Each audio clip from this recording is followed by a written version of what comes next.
Okay, for question 2.15, the question is what is the appropriate IUPAC name for the compound shown below? So what we need to do here is we first of all need to follow our rules, and the first thing we need to know is we need to know what is the longest continuous carbon chain in the molecule. So this really is kind of a trial and error situation. If I go 1, 2, 3, 4, 5, 6, 7 here in yellow, that's a 7 carbon chain. Let's try another one. 1, 2, 3, 4, 5, 6. 1, 2, 3, 4, 5, 6, 7. Sorry, that's a 7 carbon chain in brown. You could say, well, what about starting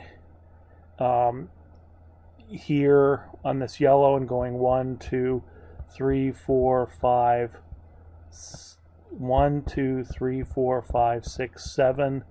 So that would be the same yellow, and then for the other one that we did here in orange, it would be 1, 2, 3, 4, 5, 6, 7. So the orange could go either way, or actually the orange could then go up here and be 7. So the idea here is that there are 2 possible chains. Well, actually, there's, if you there might be, you would consider 4 possible chains, but there's really only 2 that would give us a 7 carbon chain length. So let me erase these, and let's kind of take a look at this again. So one of the things that you'll find is that when you're numbering, like for instance here where we go 1, 2, 3, 4, 5, 6, if you have a choice of going up or down, like at this sort of at the fork in the road here, and it says the same groups on either side, it won't matter. So I could go 7 here, or I could go 7 up there. It's going to give me the same name because they're both methyl groups. And down here, the same thing would be true for this one. If I went 1, 2, 3, if this sort of branch, or again, another fork in the road, if you go to the left, it's methyl. If you go to the right, it's methyl. So it doesn't matter whether I go 1, 2, 3 or 1, 2, 3 that way. I'm going to get the same name. And then I'd go 1, 2, 3, 4, 5, 6, and then again 7, or I could put the 7 up here for that chain, because again, once you get to this kind of fork in the road, you have 2 methyl groups, so it doesn't matter. So there are my 2 possible chains. And so then the question is, what happens if you have more than one way to draw the longest chain in the molecule? And so then you have to break the tie by choosing the chain that has the most number of substituents. So what I'm going to do is, let's go ahead and add some color to this. So here is my red 7 carbon chain, and I'll go with this. Let's make this kind of a light blue carbon chain. So this blue carbon chain. Okay. So the question is, which one of those chains has more substituents? So if I look at the red carbon chain, it has 1, 2, 3 substituents. Oh, sorry. For the red one, this would be 4. So it would have 4 substituents. This one, this one, this one, and this one.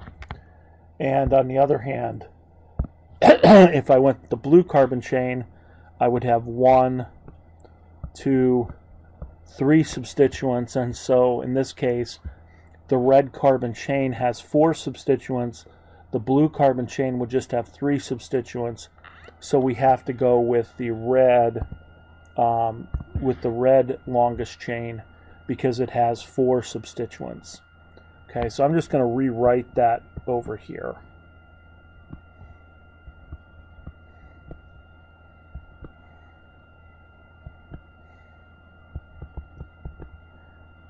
And then I'm going to go ahead and put my number.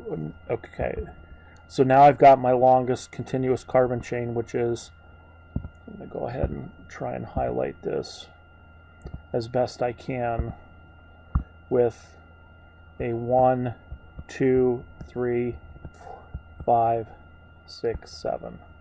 So 1, 2, 3, 4, 5, 6, 7. So there's my 7 carbon chain.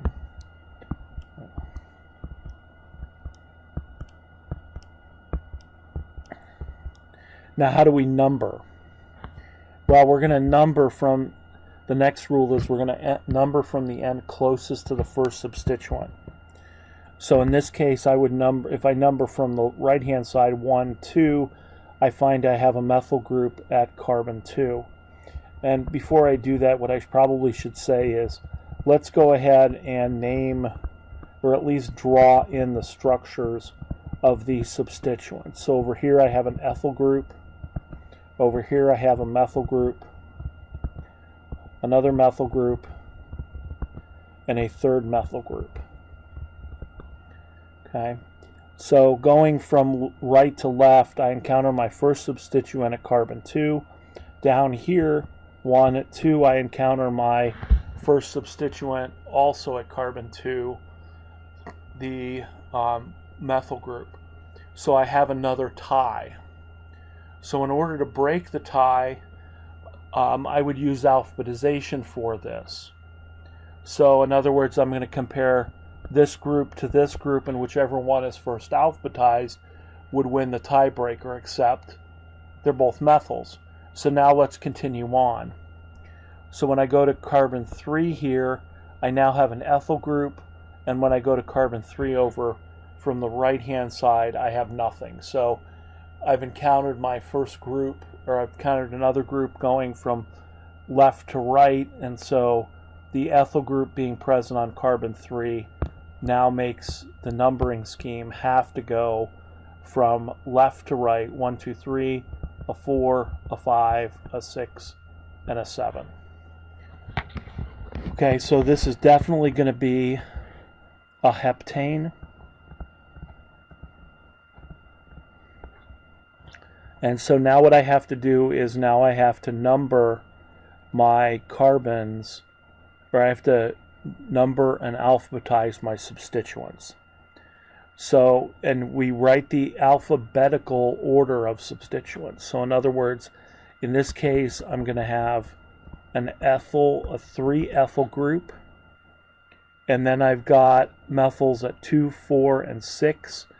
So I need 3 numbers to tell me where those methyl groups are. And since there are 3 of them, I'm going to use my prefixes, which are di. The prefixes for the number of groups are the di, tri, tetra, etc. So this is going to be a 2, 4, 6 trimethyl set of groups. So if I put this name together, it will be 3-ethyl 2,4,6 trimethyl heptane would be the name of that molecule. And so that is number B. Okay. And so again, this is just by going through the rules of finding the longest chain if there's a tie, finding the chain with the most number of substituents, numbering from the end closest to the first substituent. If there is a tie there, we break the tie based on alphabetization. Since in this case there are 2 methyl groups, we continue on and we encounter a group at 3 from left to right that we don't encounter from right to left, and so therefore we have to go from 1 to 2 to 3 from left to right. We then collect up the substituents that have the same names with, in this case, 3 methyls with 3 numbers. So this is a 2,4,6 trimethyl. And then, of course, the ethyl group is a carbon-3 and it stands by itself. So that's how we would name this molecule.